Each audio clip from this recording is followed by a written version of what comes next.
Hello, everybody, and welcome to Planet FPL, the world where everything revolves around Fantasy Premier League. My name's Clayton.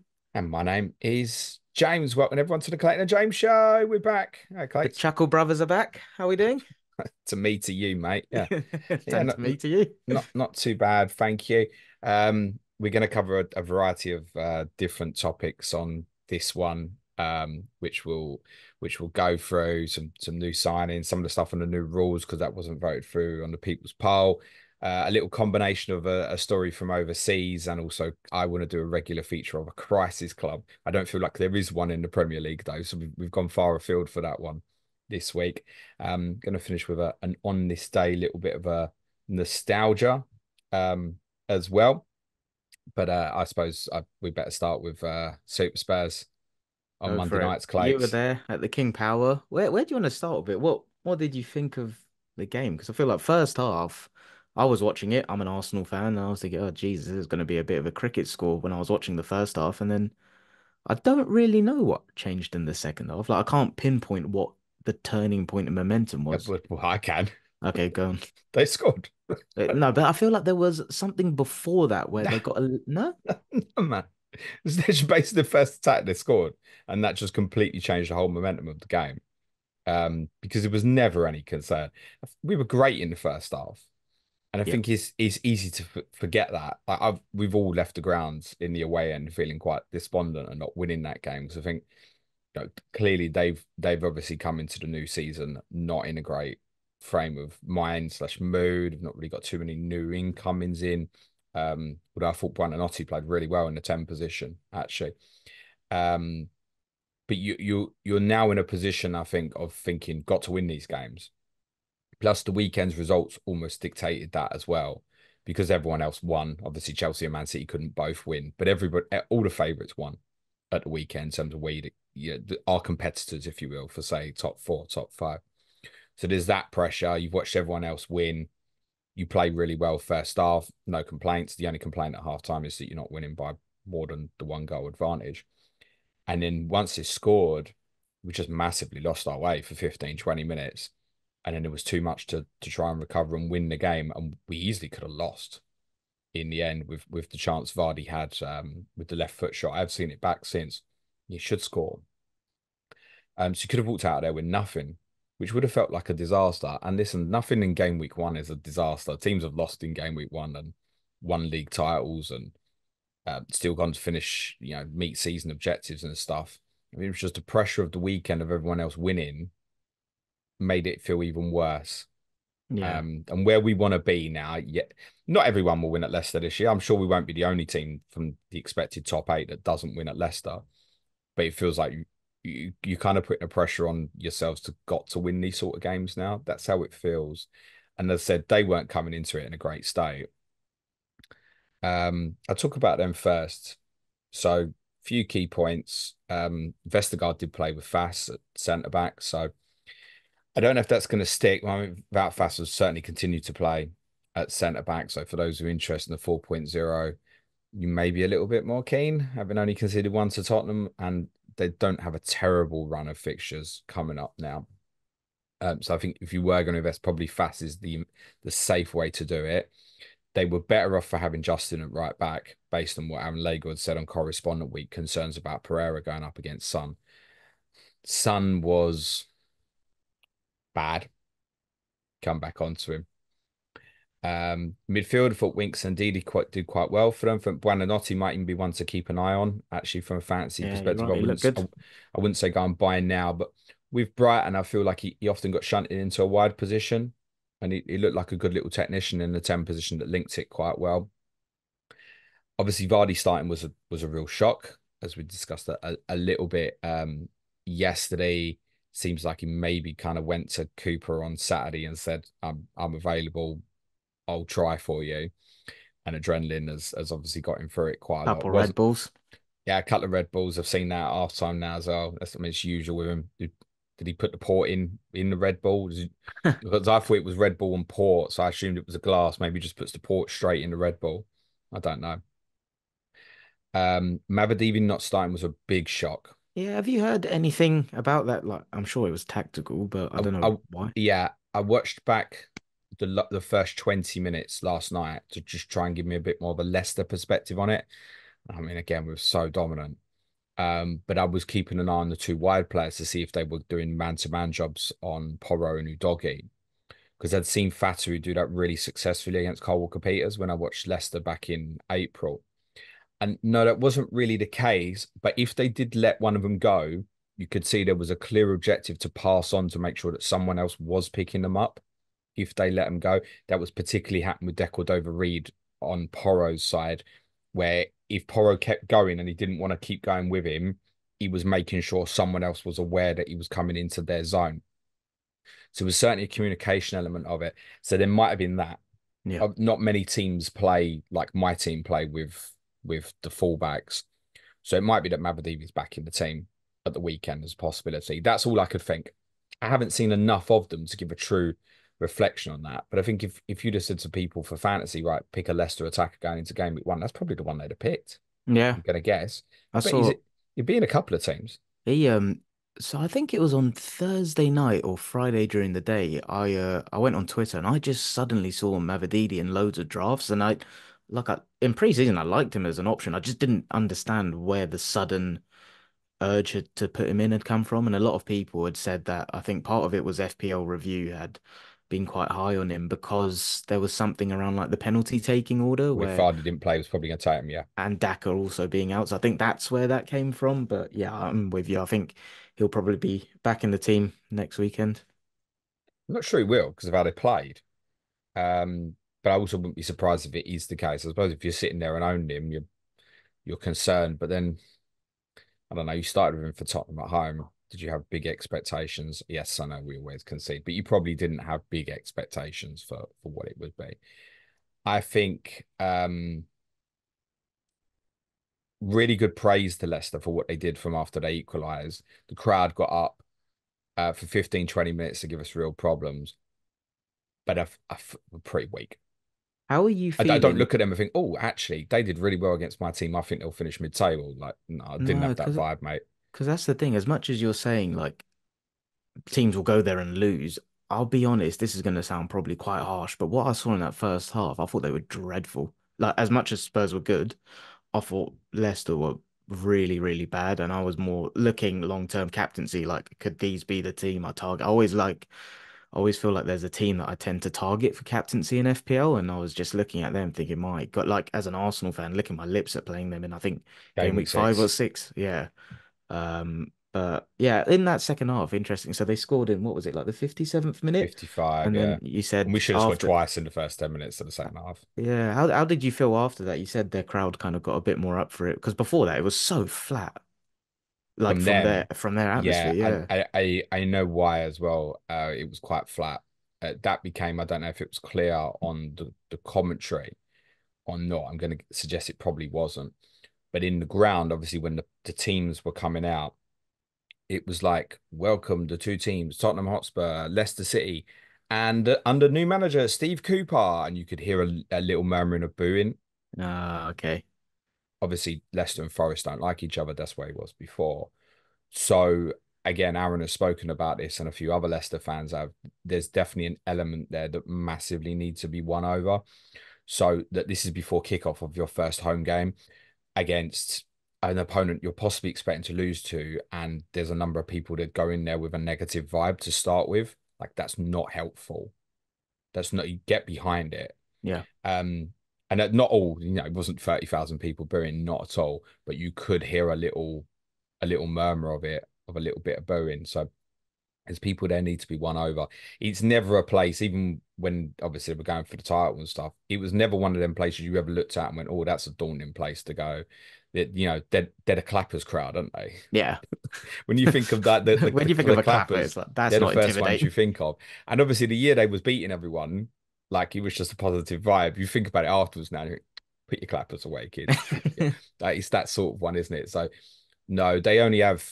There's three sections of the ground where you get a little bit of atmosphere. It's on both sides of the away end, but primarily on the side. And then there's a little corner where they're trying to build a little bit of an atmospheric group right in the left-hand corner from where you'd look on a TV. But so you've got three little pockets where they make a little bit of noise, but it never gets like proper vocal or anything like that. I don't know if I heard a proper song unless it was something about us not winning the title I could hear all that one night. That was like constantly all for it me. Yeah, was just bashing us about not winning the title, which we're always going to get that every time we play them for forever and a day. So it is what it is. Yeah, no, they'll struggle. Quite often, you play against teams that get a result against you, feel more positive about them. I didn't watch that game Monday and feel more positive about Leicester actually in any way. But credit to them for getting the result, and by the end, they probably deserved it. just go on, go for it. I was just gonna say, it said like my team played really well in the first half, and it feels like it's forgotten. We should have been like 3 or 4 up at half time. Yeah, and yeah, I think that's the thing. Like I said, I don't really know. I know it's simple to say they scored and then that gave them the momentum, but for how well Tottenham were playing in the first half, I was shocked by the swing in the It's a second half. mentality issue. Yeah, the It's a history of the mentality issue. Tottenham. It's no, I don't think it's as Tottenham Association. There's probably maybe a little bit of a leadership problem, I think, in the group. A little bit. Like who's gonna pull them apart and get back on this? Because I wasn't that worried when they scored. My initial thought was, okay, right, now lads, put the ball in the net again. Yeah, But then for 15 minutes, we was in trouble. But I wasn't initially worried. I thought, well, we'll just get on top and we'll score again because I don't think these are good enough. And we did play some great stuff in the first half. I feel like I jinxed James Maddison at halftime because I tweeted about him and I thought that was important because I've been all saying right. that he's been What did really you say? poor. It was best player on the pitch in the first half. James Maddison, it was great. It was his best 45 minutes for a long time. A lot of the stuff was going through him, so that was a real positive. I'm not sure if he came back out for the second half though. So yeah, maybe don't tweet about players at half time anymore, James. But like overall decent, Solanke, decent debut. Had a number of efforts. I think particularly one in the second half, he probably should pick a corner rather than just Yeah, going for the hit it power. straight at the keeper. Yeah. Um, One thing that was noticeable was something you've said before about him off the ball, though. Like his pressing was really good and closed. yeah, didn't see huge amounts of that on Monday night, but I think obviously we'd spent so long with the ball and the possession statistics, I don't even know what they were. Must have been 70% plus across the whole game, I should imagine. Certainly in the first half. I wouldn't be It surprised if it was was sort of bang on 70% according to what was it, Football. first half? 75. Must have been Uh, close. Let me check that. First half was 72 and then second Yeah. half 69. Don't laugh. At the back, kids. Um could have done with one of them after the game actually on the way home. Anyway, um no. The two problem points for Tottenham in the game, I think, are the wide players. And when I say the wide players, I mean the attackers, not the fullbacks. Obviously, for the fantasy owners, Pedro scored. We don't Is know if he he's okay, going to. by the way? We Like don't know. fitness wise? Well, he was struggling for a good couple of minutes before he came off, and he did ask to go off as well. Then it looked like he was going to stay on for a bit, and he went off. So that we don't know. We haven't got the information. What I would say on him for the fantasy owners is he won't be on the bench. He'll either start or he's injured. Sure. So you can factor that into your thinking. There'll be no way that, oh, he's not 100%. We'll leave him on the bench. He'll either play or he won't. But it showed what a good potential asset he could obviously be. Yeah, unbelievable. The positions he gets into. For a fullback to score that type of goal is really unusual. Yeah. Really unusual. And it wasn't even a one-off. He's like consistently getting into those sort of areas, which is scary Yeah, for it was. I mean, it was 5.5. his hooks cross for Johnson's effort really early on as well.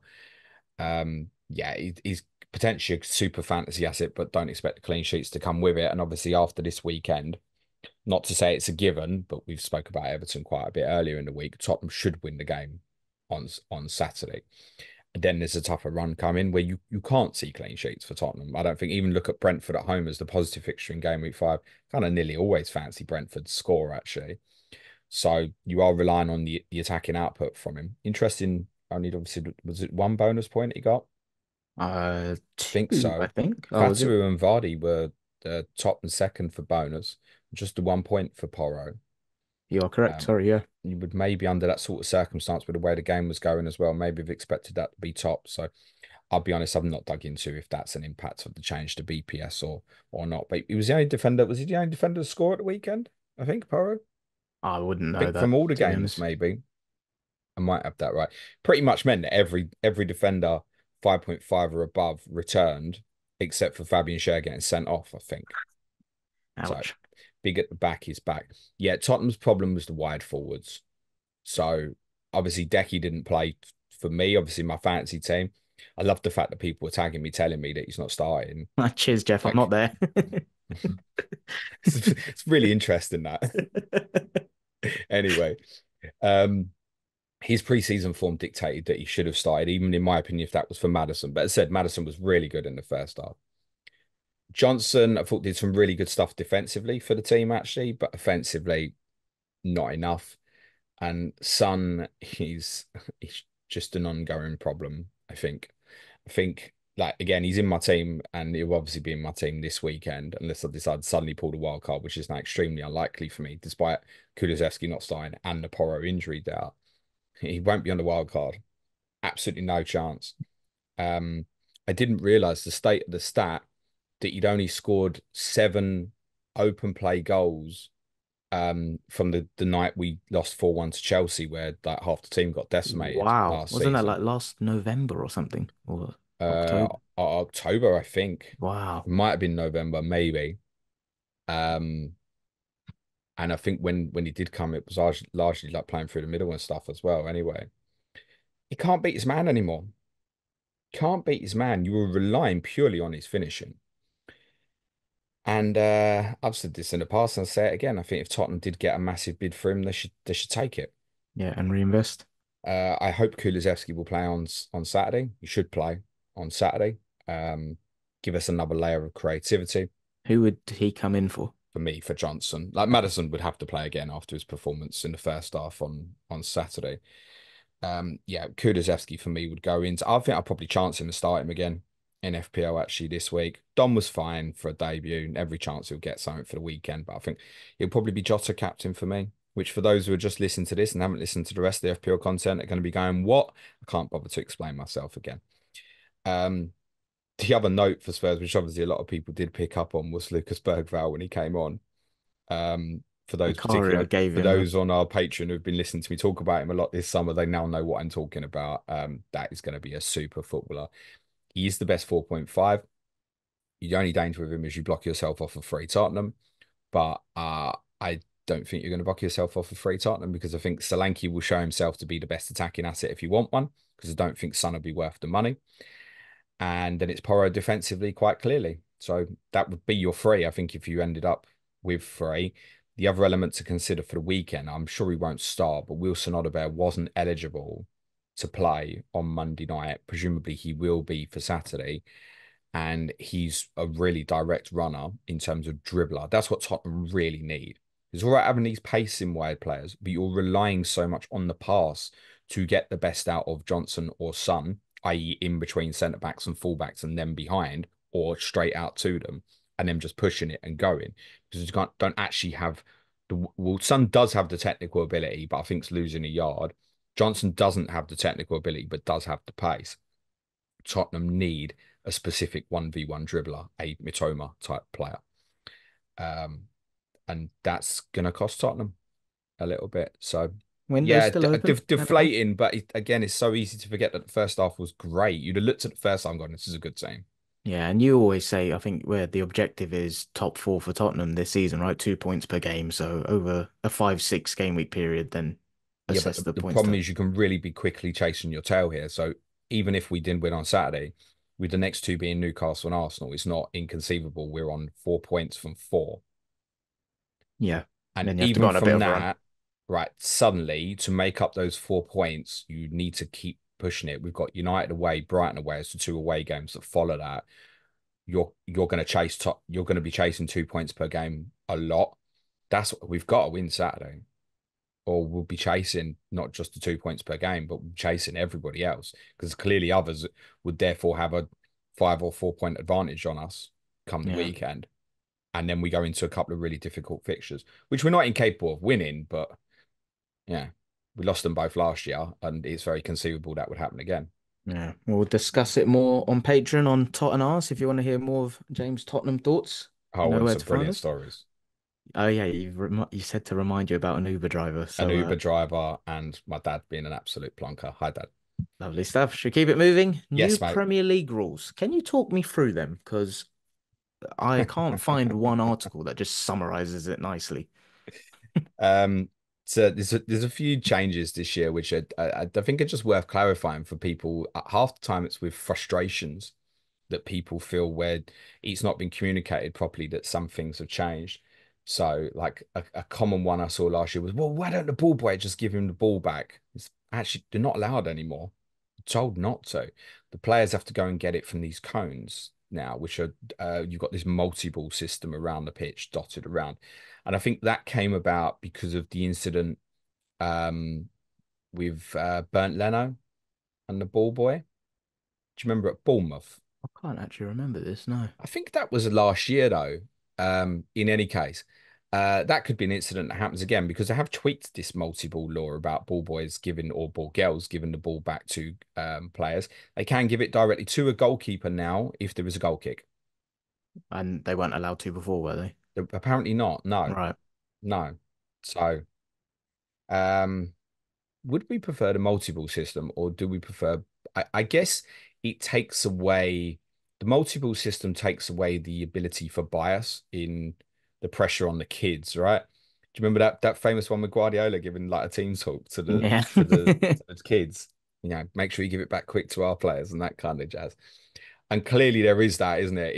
If it's for the home team, the ball's going to go back quicker than it is for the away team. He does take that sort of thing So out of under the the way. multi-ball system, is it just the goalkeepers or is it all outfield areas of the pitch? You can't throw it to a player. So, They have to go get it off a cone. so a ball boy or ball girl now can only give a ball back to a goalkeeper, Interesting. Because I and remember it's specifically from a goal kick.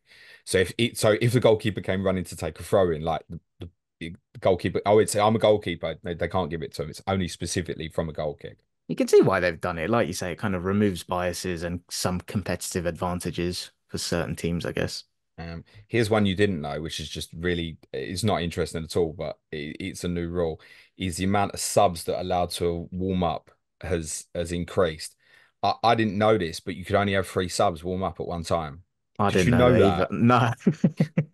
Even though The, you're allowed to make five subs. yeah, well, that's why it's changed. It's now Oh, five. okay. Um, but I still don't get that why you can't have all of them because Is like it you space on the might be touchline? I picking don't know. between two. So I mean, Tottenham made four at one go the other night. No, I don't think it's a space issue, to be honest. People who sit low on the side now, where players warm up, might get a bit more pissed off. I reckon it Um, was literally just an oversight last season where they yeah, made because the change to five subs but didn't think about the logistics of warming up, and it was probably a rule that just didn't get thought about. yeah, the more interesting ones though are kind of like circulations of stuff that really impact the game. So one that's I think it's already been clear over the weekend is less added time in the majority of games. So one of the reasons for that specifically is they're now not automatically going to add time on for a goal scored. So they'll deem it as if like if the goal is scored and there's a natural course where the attacking team does their little bit of celebration, goes back to the halfway line, and everyone gets in position, probably within a minute or so. There's no added time for it. If there's like a piss taking or an over celebration or obviously a VAR check, then a time would be added on. But that was an automatic rule anyway. If there was a goal scored, you should have 30 seconds added time. So in theory, it was 30 seconds added time for a goal and 30 seconds added time for every substitution. It should have been a minimum. So in theory, if you had a half that had six substitutions and six goals, you should have 6 minutes added time just on Yeah. that. Forget any injuries, stoppages. You should have just 6 minutes added on for that. Now, clearly, last year we were getting some madness, weren't we? And we saw that in the World Cup in Qatar as well, but we didn't see it so much, obviously, at the Euros this year. The astonishment on all of our faces after Ollie Watkins scored, and we all realised it was only 2 minutes added on, probably expecting like six or seven. Yes, thank you very much. So less added time. As a consequence of that, what can we expect? Less goals. Is there a science behind how they're going to do it, though? Do you know? Or is I it just think a I think they subjective thing? probably felt that it probably went too far last year in terms of the added time.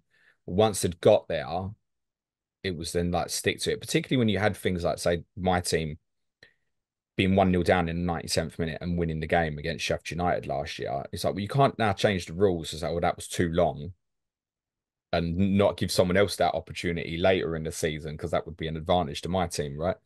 So I think they probably did reflect on it. It goes too long. There's also been so much said about the amount of games that teams are playing, and you were effectively giving players an extra sort of game every sort of 6 or 7 games or so. That's what it felt like. Yeah, I don't envy them. Like it's a tricky one because how do you strike the balance between teams not time wasting and trying to gain an advantage and then also dragging it out to a point where it's just silly. But I think there were still a couple at the weekend that had like 7 or 8 minutes added time. But last year it felt like that was like the The norm. norm. Yeah. So that norm, it's not going to be a norm anymore. Obviously, you still get things like obviously our game was 9 minutes added on, but I counted it. Bentancur was down for 8. I was just gonna say that. Yeah, that So that felt I fair. well, arguably it should have been more once you Yeah. factor in the subs. But that's fine. 9 minutes added on is fine. But that's right because of a serious occurrence, similar with Forest, Bournemouth, and the Danilo injury in the first half. Um, Another thing that has changed, I think, again we've seen already, is that the higher bar for VAR. And that also relates to, I don't think we need to go over like the Suchek incident against stuff like that, but it also is going to relate quite a bit to the handball law. What I don't like about this, and I do like that we'll have less penalties for handball. I just generally hate it anyway. I just think the punishment is It's so very is harsh. so harsh for something that so often is not intentional. Yeah, If people someone sticks around out intentionally or really has got their arm outstretched or something, fine, give it. But if there's like any doubt, I hate that. You think he hasn't meant to do because that. they're not really trying to gain an advantage in that No, point, they're are they? not. They're not. So the punishment's really harsh. And I almost think one way round would be quite often like if you're in any doubt, indirect free kick rather than a penalty would solve a lot of problems on that. My concern with this So what is have they actually changed then? so they've just set the bar a little bit higher on a number of things with clarity. So they've said one that is like a definitive. If a player is sliding and the ball hits their hand, unless it is an obvious, like, like the Wes Burns one against Liverpool, where he should have got sent off, Yeah. where, okay, he's on the floor, but he clearly scoops the ball back. Sure, that's obviously a deliberate handball. But if a player's going to slide to block a cross or something like that, and they're on the floor and the ball hits their hand while they're sliding, like that's never, ever going to be a penalty now, is what they've said. Obviously, the position of the arm, etc. But we saw a really good one, I think, with Kovacic at Stamford Bridge. I mentioned this on Monday. That I think last season that's a penalty because his arm ends up quite high, but his arm does it as he's in a running motion. Yeah. He's He's not not meaning to trying to handle the fool ball. anyone there, no. I get why people, it's handball. I want a penalty. I get why a biased fan would see that, but you wouldn't want that if that's given against you. Yeah. So I think that's good. My fear with that is I think that Kovacic example is a really good one to use because I bet you in UEFA competition that's still a penalty this year. Yeah, and that's a good And point that's to going to make. cause annoyance. Yeah, but it's It worth just handball is just treated differently. on the continent. It is. It is. So those are the kind of the major changes. VAR, the handball. But there isn't too much otherwise. I'd say one thing I did notice though, and I don't know if you picked up on this watching our game on Monday, but I felt it in a couple of other games that I watched. A real reluctance to book people. Big time. I Yeah. noticed it in the Arsenal game as well, to be honest, when I was there. Yeah, there was a couple, and again, I mean, it was primarily Leicester first half, but then there was a couple for my team as well on Monday nights. They're yellow cards. I don't know why they're not given. One that's like a clear pullback. It's always been a yellow for years now. Why is that not? Is there something in, where you talk about the VAR threshold being high? Is it something about the kind of open play threshold being higher as well? The problem is when you go too far and you don't book players. There was a game last year we played Wolves at home, and Anthony Taylor was the referee. And you might remember me saying that Tottenham didn't sense that Anthony Taylor was not going to give decisions and he was not going to book people. He decided that within a couple of minutes, and the game should have become way more aggressive. Wolves did it, Tottenham didn't on the Sure. day. So sometimes it's like Tottenham didn't read the room. Yeah, you have to adapt to what the game is Exactly panning out. that. Yeah. The danger is when no one wants to see kind of like, the Wes Burns one. It's like, do I really want to see the player sent off for that at the weekend? He's one, it's kind of an accidental challenge, but he does go down the back of his heel. Then there's a deliberate handball. Are those two challenges as consequence? Are they really worth a red card? Probably not, but they are both yellows.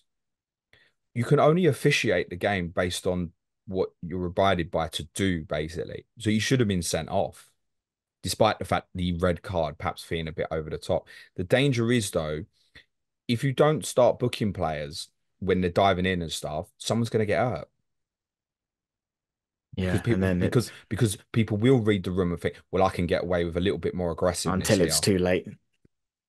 Yeah, so you know, strike the balance. I think there's obvious ones I've seen this weekend that definitely should have been yellow cards and weren't given, and that needs sorting out, Yep. I would say. Lovely stuff. Should we move on to the next one? Yes, my friend. FPL players of interest from game week 1. And I'm going to add in another sentence. Ones that ideally we didn't really consider in preseason. So what I'm going to do, I'm going to read out the team of the week from Fantasy Premier League because that infamously is predictive of future returns. It's really not, kids. Yeah, that was sarcasm for people that couldn't tell. But it was Nick Pope, Pedro Porro, Veltman, Mazraoui, Salah, Saka, Kovacic, Joe Linton, Welbeck, Havertz, Visser. That was the team of the week. Were there any players outside of that though that stood out to you that have caught your interest that you hadn't particularly considered in preseason? I've got one who's actually in that Go on, team you of the week. start there. Mine was Visser, and I didn't really consider him in preseason. I think because I know he's a 6 million forward, but I think with the uncertainty around Tony, I just kind of dismissed him to be honest. And then I also prefer Bumo as an asset in general, even though he's a midfielder. And I think their fixtures I weren't in love with, but I mean, he got a goal, he got an assist, and then you know me, I'm a little bit of a nerd for expected metrics. I can't find them right now, classic, but here we are. He put up an XG of what 1, and in total his non-penalty XG and expected assists was 1.18, and I know it's a one game sample size, but I don't know if it So he looks like overperformed basically with two yeah, it's returns. Is not that what you're sustainable. telling me, Clates? It's not sustainable.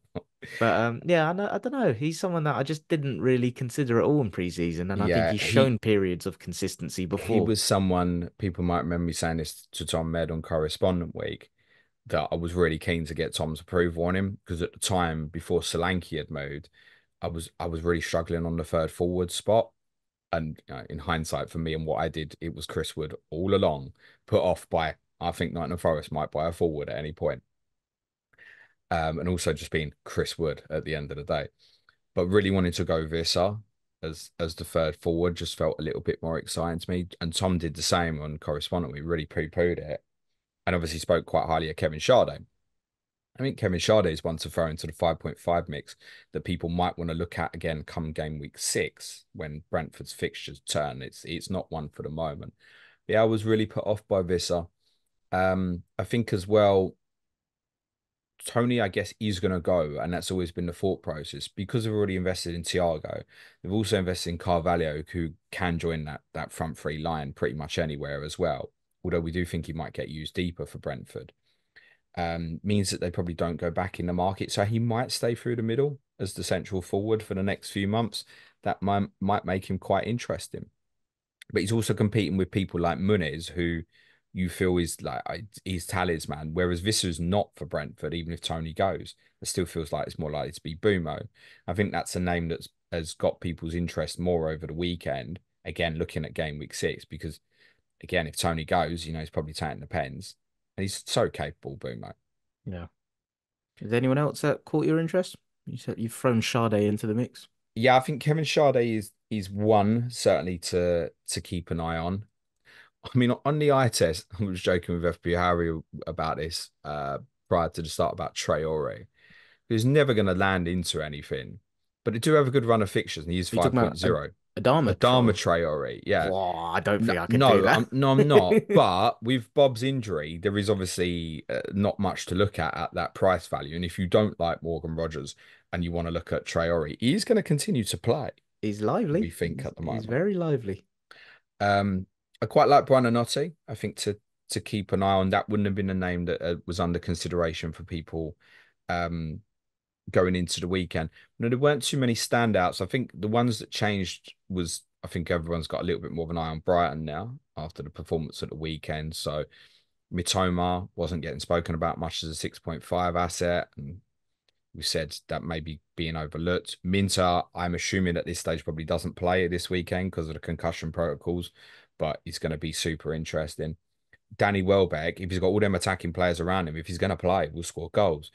But it's really complicated with him because we just bought Jorginho Ruta, I was just and gonna say I he's gone can't in read. 5.5 midfielder as well. Yeah, I can't read the expected minutes of the Brighton attack and central areas. So, because Welbeck, you're right, around those players, he could be a good option, but I can't predict his I think minutes. they've done really well on that pricing as well because again, it's got people's interest. You're like, oh, now I was going to look at Minter in a couple of weeks at 5.5. Maybe I'll look at Ruta now instead.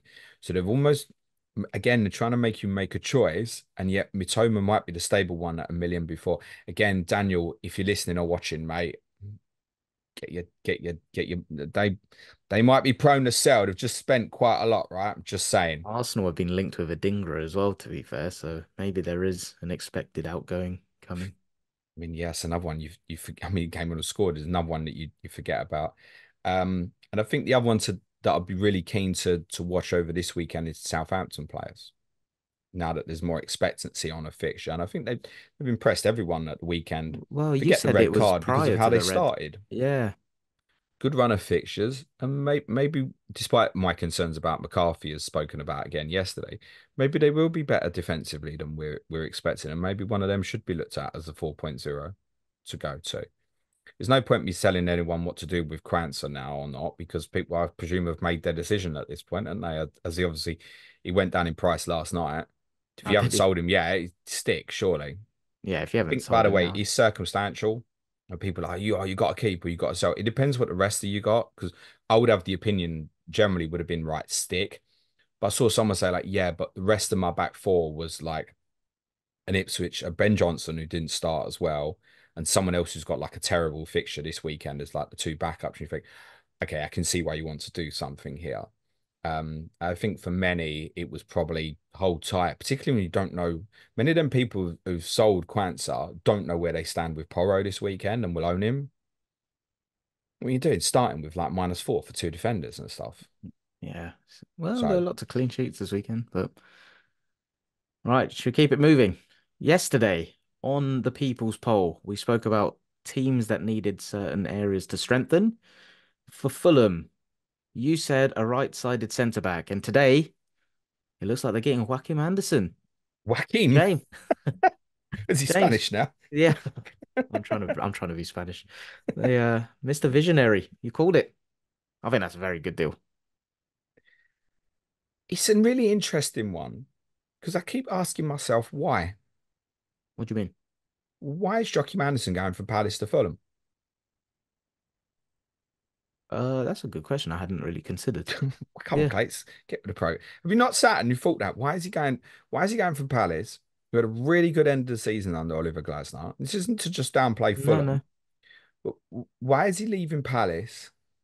And I said this to you early in the week. I saw him have an interview last week where he spoke about them, Palace, and I was really excited about what they were trying to build and stuff. Now, listen, I get it. He's putting a front in front of a camera, so he might have just been lying. But why is he leaving Palace for Fulham? I don't know what was his contractual situation. Like, did No, he I have a don't certain know. amount of years? Was he Maybe, told that they wouldn't be renewing? They need to raise funds. They'd rather sell him than Gay, maybe. Don't know. yeah. I mean, listen, if you're at a football club and a football club come to you and say we've accepted a bid for you, then it probably makes you feel like, well, I'm not wanted. I Yeah, want to go. I don't feel like that's the case. I wonder though if because I've overthought this. Could Glasner not be keen on him, and we don't know it? Is that a possibility? Is it that he himself doesn't want to play in a back three and would rather play in a back four? Because why would you move from Palace to Fulham? It's a bit sideways, isn't it? it's very sideways. Yeah, and to be honest, with the little Salary information, is an obvious potential one.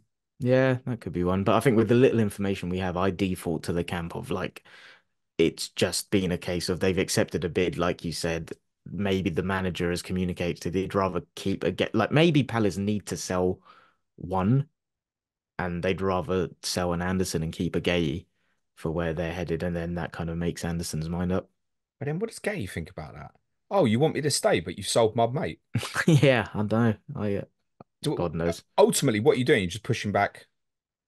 I can't think Mark Gay be thinking, oh, yeah, I'll stay now because you sold my best partner, Well, it'll be centre back. interesting to see if they replace him, right? Because if they get someone in that's better than him, then sure. Sure, sure. And Palace, no doubt, will go and do so. I've spoken about the Kras player they've been linked with a lot to replace Gay.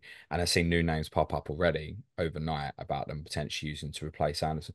It could be. Maybe Glasner's really concerned about his speed or something like that. From the Fulham perspective, though, do you think it's a good move for Brilliant, them? brilliant Yeah. addition. Yeah, really solid centre back. I think he's got leadership qualities, experienced, really good long range distributions. It gives you a different armory. I spoke about with Bassi and Diop, watching them closely on Friday night, feeling like they defended quite well, but distribution is limited. Andersen ping diagonals. Um, and that might be something that's really useful, even for people who've already made the link. Oh, Andersen diagonal to Robinson if Iwobi comes off the left and stuff. Yeah, yeah, I can see that. The profile wise, I think that's an outstanding signing for Fulham. I'm just left with a question of why Palace have said yes and why he's okay to go. It just leaves a few question marks. It just feels like an unusual one, but it's a great signing for Fulham. Yeah. And another good signing, again, another team that we spoke about yesterday and what they needed was Man City. We spoke a little bit about a number 10, an Alvarez replacement, someone that could be like a hybrid midfielder. Ilkay Gundogan looks like he's on his way back. Yeah, I mean, timestamp. People, you're listening to this on a bit of a delay. This isn't live, but he does sound like Gundog. He's going back to City. Yeah, and he was a bit of an FPL legend a few years ago, wasn't he? Well, part of the conversation with Johnny in the summer was, did Alvarez step up enough to replace Gundogan's goals? And then the conversation was going to be, well, now who's going to step up to replace Alvarez's goals? It's come full circle, isn't it? It really has. Yeah, I think Um, it's such a smart signing, though. it's low risk, isn't it? If they can't get Very. what they wanted, maybe they never did want Eze. People just come into a conclusion. Um, Maybe for whatever reason they don't have the money to spend for whatever reason. People can speculate on what they want from that. Um, it's a player that, just goes straight back in. You don't have to integrate him. He knows the No, team, he knows the coach. He can play different positions. it's He'll his know the leadership setup. qualities as well, right? He was captain when he left, I think. Yeah, in terms of experience and stuff, brilliant. I don't think he's not someone to look at and go, you're going to play every game now. I don't think. But you've seen in the summer for Germany, like what a threat he can be. Such an intelligent player in terms of his movement and his positioning as well. And if City are going to go more with a 4-1-4-1 this year, then he fits in there like a glove as one of the kind of 2-8-10 positions. Yeah, I can't really. It's unusual to think that would be right for City to buy a player at that age, and I'm never keen for people to go back. But it has only been a year. I think I'm right in saying that, hasn't it? Yeah, he played in the Champions League final against Inter, didn't he? He did, It's yeah. only been a year. Doesn't feel like it's long enough to have mattered. No, He could have just had a long-term injury, right? yeah, exactly. They have been linked with a forward overnight as well, which if they want, I would suggest they'll get. They've been linked quite heavily with Kyogo from Celtic, who's done really well up there over the last couple of years. And we spoke about yesterday, okay, maybe City might want a forward because what if the big Norwegian um, doesn't stay fit? That might be what they're looking at. But Gundogan could also play the nine position, couldn't he? Yeah, of course. So yeah, I think that's good business for City. Seems strange to say, I'll buy a 34-year-old, but yeah, it's fine. Yeah, very smart, low And it's risk, free, high by the upside. way. There's no transfer fee on that. Exactly, yeah. It's Barcelona have decided, having spent a fortune on him wages wise last year, that they now can't afford those wages. Yeah, that's a basket case for a club in Europe. Oh, is that a good segue, Clates? That is. So you said we're doing a crisis club, and there doesn't seem to be one in the Premier League. I So was really hoping I was going to say it's Leicester. They booed him out the ground. not quite. But we've gone with Napoli. Go on, I'll let you take this one away. Yeah, I, because obviously Antonio Conte was Tottenham manager and the people I follow, shit does tend to pop up on my timeline on things about Conte and Mourinho, perhaps more often than I'd like. Um, but it has been quite an interesting situation following this. And I know you're quite keen on these podcasts to regularly do a European feature. So we'll combine the two here as well. And I was quite alerted by some quotes that Conte had made, who, bear in mind, has just taken over Napoli, going into their opener this season at Verona. A few quotes for you. This is on the eve of game one in his new job. He said, quote, I expected a better situation. To bring Napoli back to being competitive, it could take months, 6, 12, 2 years. I can't tell you. I'm not saying we are at year zero, but very close to zero. Wow. I mean, he's nothing but I was gonna say honest in what he says. Like he speaks from his heart, but I can't say I've paid too much attention to Napoli over the last Why? 2 years to Why?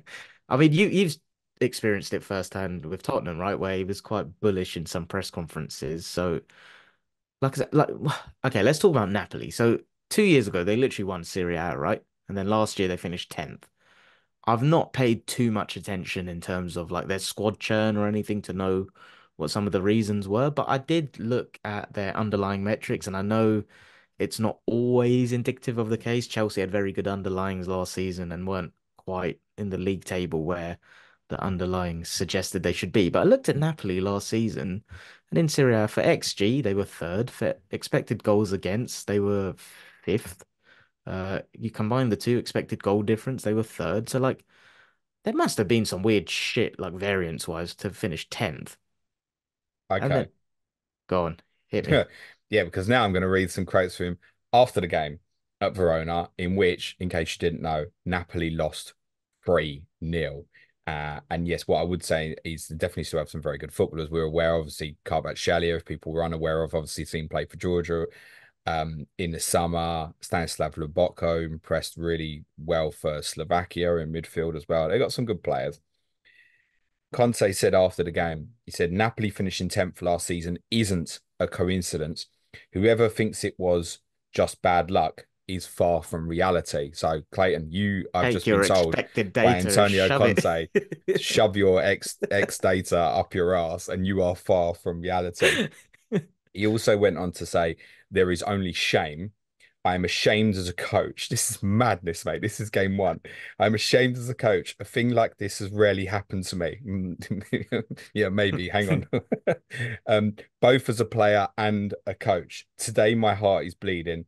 Let's see if anyone else is bleeding in the next few days, which Oh, sounds, Jesus Christ. which sounds like he's going to rip their hearts out Yeah, if they someone don't improve very bloody quickly. hell. What do you make of these comments? Like Do you remember I'd the love interview he did with Henri, where he'd said, I think it was back when he was Chelsea manager. Um, Thierry Henry actually did the interview with him, and they was talking about someone. He said, I prefer to kill them." yeah, The just famous line. deadpan. It wasn't even like an exaggerated thing. He was just stared. And Yeah. Henri was like, "Don't look at me when you say that." He's an interest like obviously he's achieved so much in his career, so like not doubting that, but I am starting to wonder if he's falling in the latter Jose camp of maybe being a little bit past it and not being able to adapt so much. When he took Just over the pointing the Tottenham finger. job, we were quite aware. I mean, that we it was on the floor. We'd had Nuno, right? So it was kind of a good time for him to walk in, and it was also Nuno after Mourinho as well. And there was a real awareness, I think, from Tottenham fans. Unlike when Mourinho took over from Pochettino, it was like, okay, we did that for 5 years, that was great. Now win. And obviously that didn't work. And then they've gone with Conte, and it was the same. But it was way more of an awareness, I think, with Conte, even more than Mourinho. It was like, yeah, this guy won't be here for long. Like he might not even last out this season. That's how it felt. And if you remember in that year where we pitched you for fourth, even going into the final weeks, it felt like if Tottenham didn't finish top four, he would maybe just resign. Yep. It didn't feel like there was a future on it. Then the next year we started fine, and it began to unravel where suddenly we started conceding quite a lot of goals actually from sort of a few weeks before the World Cup, and then that continued after the Qatar tournament that led to the infamous outburst at Southampton. The why? And I just think in terms of if you want someone to go in and do a job who's got good players, and you want him to maybe carry you into something quite spectacular in 6 months to 12 months, he may still be able to do that. And I think a 100%. Mourinho can still I do agree that with sort that. of thing. Yeah.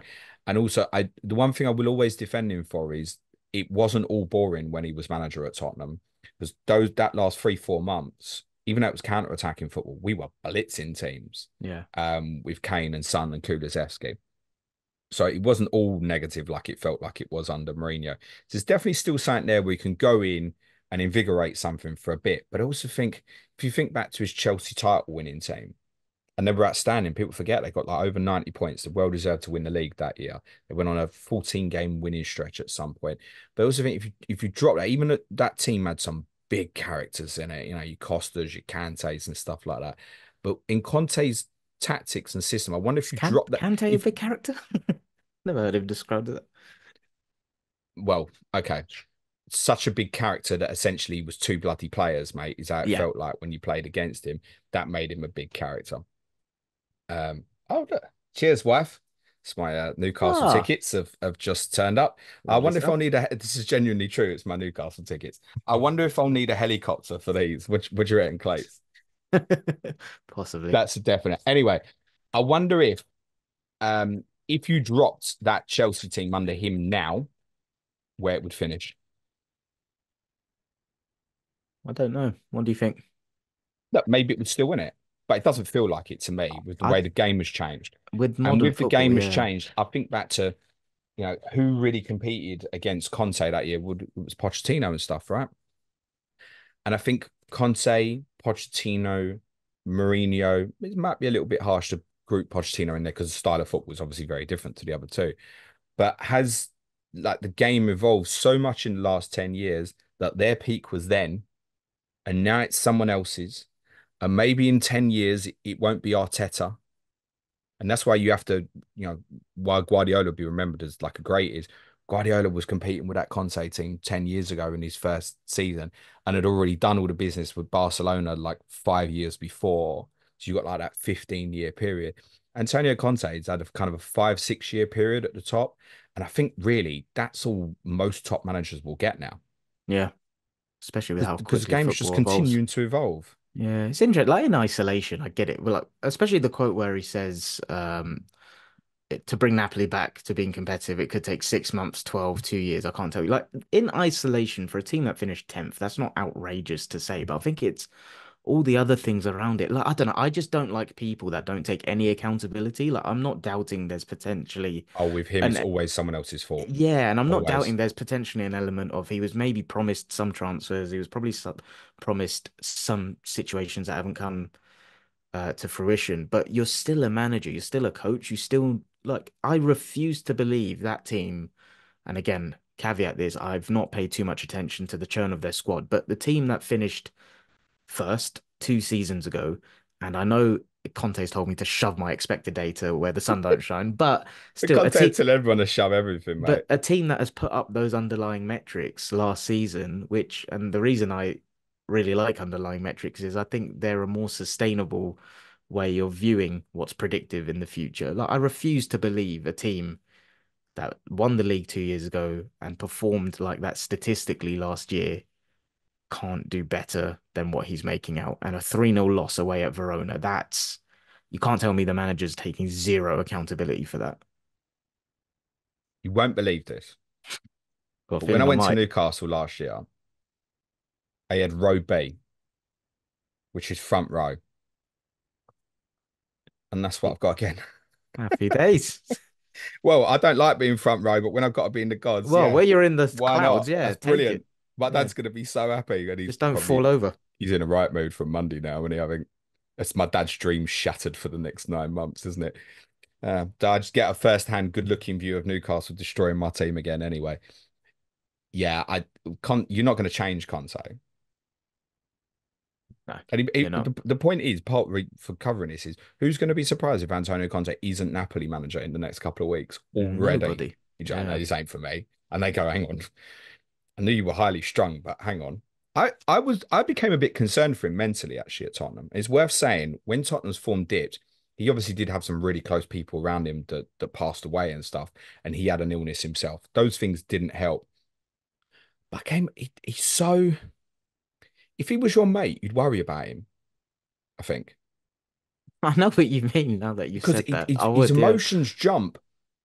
He's very He's so extreme, volatile. very volatile. That's the best He's word. like an FPL manager. Sorry. he is really volatile in his behavior, and you've got to manage a team. And to go back to like the Arteta pickpockets, which I've joked to you about and stuff like that, with Conte, there must have been stuff where the players gone, right, Yeah, is and he I all think right? it's especially Especially now, things he said in the press. and I think in modern football now, I think there's been a big shift in the kind of, well, the new field I'm going into, right? Sports psychology. And I think there's a lot more psychology involved and a bit more like arm around the shoulder rather than the tough love maybe 10, 15 years ago. So I do wonder generationally if the types of players coming through are just suited to different types of man management as well. Yeah, quite Go on. possibly. Let's bring it home. Final topic of the show. You want to do a on this day? Yeah, so you have no idea what No this idea, is. Jeff. This was a little feature I was thinking we maybe would do together on Patreon, but just looking at things that happened on this day, because I picked up on things that you and I had done over the summer, and I know you're a sponge, and I know you like learning stuff. So I thought, well, what can we do as a little bit of nostalgia? And quite often for my deadline streams, particularly once the deadline's gone, people like to ask me stuff about the past, maybe because they just think I'm old and I'm past it, and I like to think backwards. And yes, I spend too much time with my dad. So I thought I'd do an on this day, looking at something that happened in football history on this given date in the past. And I've chosen one from 30 years ago. Clates, how old are you? 29. Yeah, so you won't remember this, but you might remember a little bit about the team. So first Super Sunday of the 1994-95 season. Any guesses? Man United and Newcastle. No, but Newcastle were in it. Very good. Not too bad, sir. Newcastle were in it at Leicester. Back in the day, it was only one game on a Sunday. I believe the early kickoff that day was Notts County against Wolves, which was Wow. a championship game or first division at the time. And those two clubs are obviously have three leagues between them at the moment. Newcastle were at Leicester. Um, Leicester just promoted back to the top division. And that was what they chose, despite the fact you had Man City at home in the opening weekend. And the day before, you might remember, I think there was probably regret that they didn't choose it, but obviously was Jurgen Klinsmann's debut for Tottenham at Sheffield Wednesday and the famous dive. So Newcastle at Leicester City was chosen as the opening game of Sky's coverage on Super Sunday. Was that Newcastle team like in that era where they were like league challengers and stuff? Not yet, but I think going into that season, obviously Blackburn went on and won it, and Blackburn had pushed Manchester United. It would only be fair to say, I think, closest the year before, because United still won it fairly comfortably in 93, 94. But it was quite a bit of an expectation that Newcastle would potentially go and do it. They'd come up the year before, and that was it. They'd only had 1 year up before, where they'd finished third, and Andy Cole had scored some stupid number of goals, and it was 34 league goals or so. I think 40 in all comps, I think, if I remember correctly. And they finished third or fourth. I want to say third. I think just above yourselves, Clates. Blackburn had finished second to United. And I think, yeah, there were a lot that were saying, yeah, Newcastle will go and win it because they obviously did have some really good attacking talent. And I guess they were already being kind of classified as the entertainers, which went on another notch after what happened in this year and the players they bought the following year, the likes of Ginola and Les Ferdinand. This was before that. And of course, it had Andy Cole up front, who went to Manchester United famously in the January, which was one of the most shocking football transfers, I think, between two Premier League clubs in Premier League history when it happened, Oh, actually. really? Yeah, it was like oh my God, wow, wow. These guys, it felt a little bit, like when Bayern Munich go and buy the best players from like Leverkusen and Yeah. Leipzig and stuff, they just go and take them now. It felt like that. Wow. It felt like Manchester United went, these lot are getting good, Let's weaken them. I'm going to take their best forward. And listen, Andrew Cole went on legendary status at Manchester United, right? Really good forward. I think very underrated. Was he like third and all-time Premier League goal scorers list or so? Quite underrated, I think, primarily because he didn't play as much for England as perhaps he should have because of Shearer and then Owen would have been probably towards the end of his career by the time Rooney got in. But Shearer and Owen primarily in his way around his peak. And obviously before that, even at this period, you had Shearer and Sheringham up front for England, and you still had your Les Ferdinands, Ian Wrights, Stan Collismore. There was loads, Dion Dublin in the late 90s as well. Loads of other forwards that were always competitive. But yeah, when he moved to United, Clay, it's such a shocker. Yeah. And that was in the middle of the season as well. I didn't know Kevin that. Keegan went and stood on the steps outside St James's Park and explained to the fans why he sold them. Well, What was his, didn't yeah. explain why he sold them. He basically he stood there. He genuinely, What could did you he imagine say? that now? The manager going outside the stadium and after you just sold your best player and trying to explain themselves. Oh, it wasn't like to the press. It was literally just No, like no, a no. The candid fans are conversation with the fans. outside St James's Park. Like, what have you just done? You've just sold our best player to Manchester United. Like, why? And it was sudden. It wasn't like, oh, he's being linked. This is in the 90s, right? It's different. It was just Andrew Cole's going to Manchester United. Wow. For, What did he say to the fans? he said, you just got to trust me. Got to trust me. How And did he spoke Newcastle do about it that season? later, and then obviously in the sense that they bought Les Ferdinand in the summer, and then obviously the year after Alan Shearer as well. So within a couple of years, like it does get forgotten. You go, okay, that's where the trust element was, but it didn't get Ferdinand straight away from QPR. When Cole went, they ended up playing Paul Kitson up front for a little bit, and I think he got injured, ironically, playing against Manchester United in that January where Cole, I can't remember if he played or not, but it was like right around the time of the transfer. Certainly, he'd already left Newcastle. I don't think he played, but I think, yeah, the transfer was made and they were playing each other like that weekend as well. And so they just kind of bumbled through for the rest of the season um, with what they had. Obviously, they bought Asprilla the following year as Oh, yeah. well to add to it. So they bought in so many attacking players, but they went through the end of that season with not a lot. Cole starts for them opening day of the season at Leicester off the back of winning the Golden Boot the previous season. Scores the opener. One of three goals that Newcastle was scoring that second half. Peter Beardsley and Robbie Elliott got the others. Julian Joachim scored a consolation goal for Leicester shortly after Pavel Cernicek had been sent off after racing something that really does look like a very badly aged clip now. Clates with a ball played over the top and rushes like 40 yards off his line and just doesn't quite get there. Although he's got Darren Peacock on the cover, which I always remember as a really strange signing, Darren Peacock. Did you ever buy football magazines when you was a kid? I did, yeah, yeah. Darren Peacock was the Match Magazine Player of the Year for the whole league when he was at Queen's Park Rangers in the first Premier League season in 92, 93. Wow. What? And Why? Was he that good? he had long hair. Yeah, I was going to I say I've don't never know. really I heard didn't of see him. enough of QPR back in 92, 93.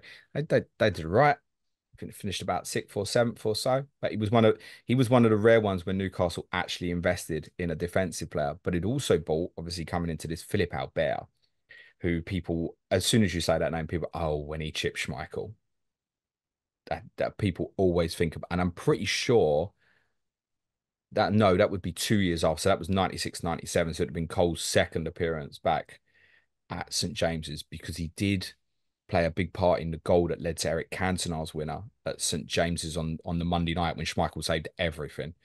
When Newcastle really pushed United in 95, 96. That Newcastle team, I mean, it's an interesting one to read out because Cernicek, Albert, Mark Hottiger, who was a Swiss player, Barry Venison, Peacock, John Beresford, Raul Fox, Rob Lee, Scott Sellers, Beardsley, and Andy Cole. I And I swear do to God, look there's back on only it. two people I know there. Yeah, but to be honest, I look back on that and I think, how did people think that was going to win the league? Yeah. Quality's come on a long way. The Leicester team, for record, there's loads in here that I don't know the names of. Gavin Ward, no, not Danny Ward, Colin Hill, Mike Whitlow, Nicky Mohan, Richard Smith, Steve Walsh. Steve Walsh had scored both goals in the playoff final when Leicester beat Derby to get promotion. Simon Grayson, who you're probably more familiar with, Clates, in terms of managing some clubs like I'm not, Blackpool, no. Leeds. This is modern era stuff, Clates. No, Okay, no. okay, fine. Mark Blake, Steve Agnew, Mark Draper. Do you remember Mark Draper? Went to Villa. I don't, no. No, do you remember Joachim? Joachim? Julian Joachim? No. No. Man, you're so young. You're so young. I was born in May Um, 95. yeah, not a vintage Leicester team. And this was the last year that was 22 Premier League season as well. Four teams would get relegated, which made everyone quite nervous. I think from memory, it was Leicester, Ipswich, Norwich, and Palace went down. And who knows, this year it might be Leicester, Ipswich, won't be Norwich, but might be Palace if they keep bloody selling football players. That's your on this day nostalgic look back at something that happened 30 years ago. I will put a little link to the YouTube video if people want to watch the goals for a bit of nostalgia on that as well. Nice one. Nice trip down memory lane to end the show. Listeners, obviously, this is a fairly new show, so we're going to do the agendas week on week, depending what's going on in world of football. So let us know in the comments if there's anything that you think would be good to cover that we've missed out. But hope you've enjoyed it. Feedback welcome. Anything else, James? No, COTC tomorrow. Wolves versus Chelsea, Bradley Parker and Gary Mantle. And I realised this morning that the opener to this conversation should obviously be Pedro Neto. Why? Because he just moved from Wolves to Chelsea now. Oh yeah, but that's for Clash of the Correspondents. That's not for us, right? No, it's for Clash of the Correspondents. Yeah. That's what I'm Yeah. talking about. You won't be Yeah. on it, mate. You're not No, invited. no, no. Yeah. Yeah. I just assumed they're going to discuss that tomorrow. Cheers, Kate. Lovely stuff. Stay safe, everyone. Be nice to each other. Ciao for now. Thanks, everyone. Cue music, please, man, child.